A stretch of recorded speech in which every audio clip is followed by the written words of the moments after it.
There's a strange punishment built into intelligence that nobody warns you about. The sharper your mind becomes, the fewer people on earth can truly reach you. And that silence, that quiet distance between you and everyone else, it doesn't shrink with success. It doesn't fade with age. It follows every brilliant person to their grave. Nikola Tesla died alone in a hotel room in New York City.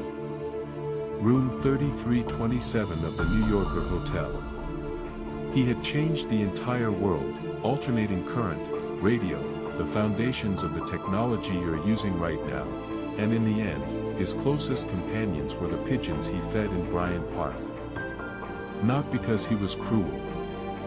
Not because he was broken. But because the very thing that made him extraordinary, his mind, made ordinary connection almost impossible. Tonight, we're going to talk about why this happens. Not to romanticize suffering. Not to flatter your ego. But to show you something most people never understand about the relationship between intelligence and isolation. And more importantly, what the ancient Stoics discovered about turning that isolation into something powerful. Let's begin with the first layer. Here's what most people don't understand about intelligent minds. When you're in a conversation, you're not just listening to words. You're processing tone. You're reading micro-expressions. You're tracking the subtext beneath the sentence, the motive behind the compliment, the insecurity hiding inside the joke. You're running multiple layers of analysis simultaneously, and you can't turn it off. A 2015 study published in the British Journal of Psychology found that highly intelligent individuals reported significantly lower life satisfaction when they had frequent social interactions, even with close friends. Think about that. More socializing made them less happy. Not because they hated people, but because every interaction cost them something. Energy. Bandwidth. The mental toll of constantly translating between how they think and how they're expected to respond. Small talk, for a mind like this, isn't small. It's a performance. You're simulating normalcy while your brain is 3 levels deeper than the conversation requires. And here's the painful part, other people feel it. They sense the gap. They can't name it. They just know something is off. They pull away. And you're left wondering why connection always seems to cost you more than it gives. And this is where it gets interesting.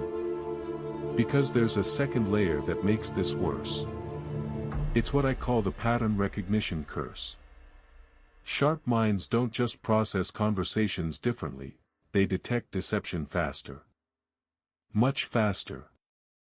A study from the University of Michigan found that individuals with higher cognitive ability were significantly better at identifying manipulative behavior, insincere flattery, and hidden social agendas, often within seconds of meeting someone. Now, most people would say, that's a gift.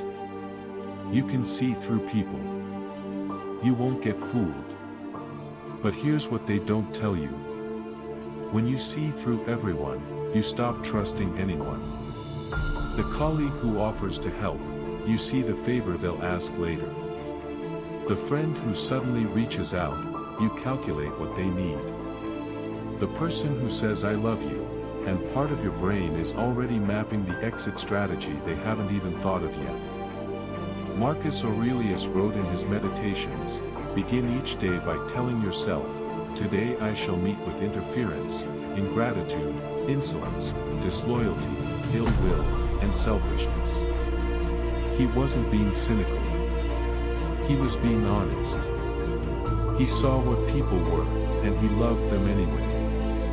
But that kind of acceptance, loving people clearly, without illusion, that is one of the hardest things a human mind can do. Most intelligent people never get there. They stop at the seeing. And the seeing alone is enough to build a wall. Now let's go deeper. Because there's a mathematical reality behind this loneliness that nobody talks about. Psychologists call it the Dunning-Kruger effect, the cognitive bias where people with limited knowledge dramatically overestimate their own depth. They think they're deep thinkers. They think they understand complex ideas. And when you try to have a real conversation with them, one about mortality, about meaning, about the architecture of human suffering, they respond with surface-level platitudes. And you smile. And you nod. And inside, something quietly dies. Here's the brutal math. If deep connection requires someone who matches your level of self-awareness, emotional intelligence, and intellectual honesty, and if that combination exists in maybe 2 or 3% of people, then in a room of 100, there are 2 or 3 people who could truly reach you. And that's before factoring in geography, timing, compatibility, and the simple chance of actually meeting them. The sharper your mind, the smaller your world becomes. Not because you're arrogant, but because genuine resonance, real, bone-deep understanding between 2 people, is extraordinarily rare. But here's where the story takes a turn that most people, even intelligent ones, don't expect. Because the greatest enemy of connection for a brilliant mind is not other people. It's not the gap in depth. It's not even the pattern recognition that destroys trust. The greatest enemy is you. This is the twist that changes everything. Overthinking kills intimacy. The same analytical engine that can solve differential equations, that can decode a person's motives in seconds, that can build systems and see through chaos, that same engine turns on your relationships and takes them apart piece by piece. You analyze a text message for 20 minutes. You replay a conversation looking for what you missed. You build mental models of what someone really meant when they paused for half a second too long. And by the time you're done, the moment is gone. The spontaneity is dead. The warmth has cooled. Psychologist Dr. Susan Nolan Hoeksema spent decades studying this. She called it rumination, the compulsive tendency to chew on thoughts until they lose all flavor. Her research at Yale showed that chronic ruminators didn't just experience more depression. They experienced significantly more relationship failures. Not because they cared less, but because they cared so precisely that they suffocated the very connections they were trying to protect. Think about it. You can't love someone while simultaneously running a threat assessment on them. You can't be vulnerable when every part of your brain is scanning for danger. And this brings us to the most powerful point. The one the ancient Stoics understood better than anyone. Seneca, one of the wealthiest, most connected men in Rome, wrote something in his letters to Lucilius that has echoed for 2,000 years. He said, "The primary indication of a well-ordered mind is a man's ability to remain in one place and linger in his own company." Read that again. Linger in his own company. Seneca wasn't describing loneliness. He was describing sovereignty. There is a world of difference between being alone because no one chose you, and being alone because you chose yourself. Seneca practiced what scholars now call selective solitude. He didn't withdraw from the world out of bitterness. He withdrew to preserve his clarity. He chose his companions with extraordinary care, not out of arrogance, but out of respect for his own peace. Epictetus took it even further. He said, "If you want to improve, be content to be thought foolish and stupid." In other words, stop performing intelligence for people who can't receive it. Stop pouring your depth into shallow vessels and then wondering why it all spills out. So here's the bigger picture. Here's where all 5 of these ideas converge into something that can actually change your life. The perception gap, the pattern recognition, the impossible math of finding your people, the overthinking that poisons intimacy, and Seneca's selective solitude. they all point to one single truth.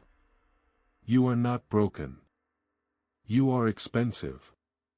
And most of the world simply cannot afford the depth of connection you require.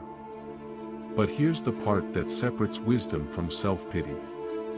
Knowing this is not permission to build a fortress and call it freedom. Marcus Aurelius, arguably the most powerful man in the ancient world, a man who could have isolated himself entirely, chose not to. Every morning, he reminded himself that he would encounter difficult, dishonest, ungrateful people. And every morning, he walked into the world anyway. Not because he needed them, but because he understood something most intelligent people forget: your clarity is not just for you. It's for them too. The real trade-off of genius is not that you die alone. It's that you have to choose, actively, every single day, between the comfort of your solitude and the discomfort of meeting people where they are. The Stoics chose both. They honored their solitude as sacred space. And they honored other people as practice, as mirrors, as teachers, even when those people couldn't understand them fully. Seneca had his letters. Marcus had his journal. Epictetus had his students.